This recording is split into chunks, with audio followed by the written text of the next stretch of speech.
मैं आपके माध्यम से, जो सिनेमा है वो समाज का आईना होता है। हम लोग बड़े हुए हैं सिनेमा देखकर और काफ़ी इन्फ्लुएंस करता है सिनेमा पिक्चर्स हमारी लाइफ में, खासकर युवाओं की लाइफ में। आजकल कुछ इस तरह की पिक्चरें आ रही हैं, अगर आप कबीर से शुरू करें, पुष्पा से शुरू करें, और अभी एक एनिमल पिक्चर चल रही है। मैं आपको कह नहीं पाऊँगी कि मेरे बेटी के साथ भी बहुत सारी बच्चियाँ थी जो कॉलेज में पढ़ती हैं, सेकेंड ईयर में पढ़ती हैं। आधी पिक्चर में उठ के रो के चली गई कि इतनी आखिर हिंसा और इतना वायलेंस और महिलाओं के साथ डिसरिस्पेक्ट को जस्टिफाई करना पिक्चरों के द्वारा, मुझे लगता है कबीर में जिस तरह वो अपनी वाइफ को ट्रीट करता है और इस मूवी में जिस तरह से वाइफ को ट्रीट करता है, और लोग और समाज और पिक्चर भी उसको जस्टिफाई करते दिखा रही है, ये बहुत ही सोचनीय विषय है। दूसरा, युवाओं पे सभापति जी, बहुत सारे ऐसे एग्जाम्पल्स हैं कि इन पिक्चरों का, इन वायलेंस का और गलत नेगेटिव रोल को हीरो की तरह पेश करने में हमारे आज के खासकर 11वीं और 12वीं के बच्चे इनको रोल मॉडल मानने लगे हैं। कई इस तरह की हिंसा हमें समाज में देखने को मिल रही है, जो एग्जाम्पल और जो उदाहरण वो पिक्चरों से लेकर आते हैं। तीसरा, उच्च कोटि का इतिहास है पंजाब का, हरि सिंह नलवा का। उसमें एक गाना है कि फड़ के गंडासी मारी अर्जन वैली ने।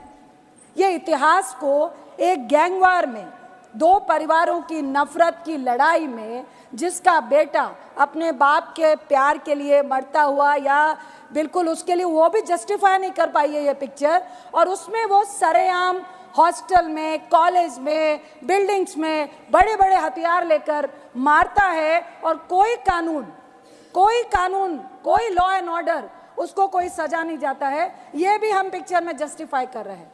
जहां तक अर्जन वैली का सवाल है सभापति जी, हरि सिंह नलवा जो कमांडर इन चीफ थे सिख फौज के, जिन्होंने मुगलों के खिलाफ, जिन्होंने अंग्रेजों के खिलाफ उनकी बढ़ती हुई सत्ता को रोकने के लिए लड़ाई लड़ी थी, उनका बेटा था अर्जन सिंह नलवा, जो पाकिस्तान के गुजरा से, वो जब पूरा इंडिया हमारा एक साथ था, और उन्होंने कई मुसलमानों को 1947 में बचाने का काम किया था।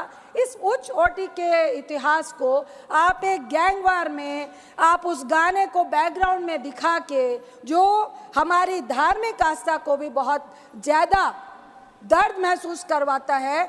गुरु गोविंद सिंह जी जो सिखों के 10वें गुरु हैं, वो जब मुगलों से लड़ाई लड़ रहे थे, उन एक डाडी फोक होता है, जिसके तहत आप एक फोक सॉन्ग के तहत अपनी फौज को जोश पैदा करते हैं। सर, मेरा एक ही सवाल है, 30 सेकंड माइक ऑन कीजिए please. Sir, thank you sir. Sensor board ऐसी पिक्चरों को बढ़ावा कैसे दे रहा है, और किस तरह से ऐसी पिक्चरें पास होके आती हैं जो हमारे समाज के लिए बीमारी है? ऐसी पिक्चरों का कोई भी स्थान हमारे समाज में नहीं होना चाहिए। बहुत बहुत धन्यवाद।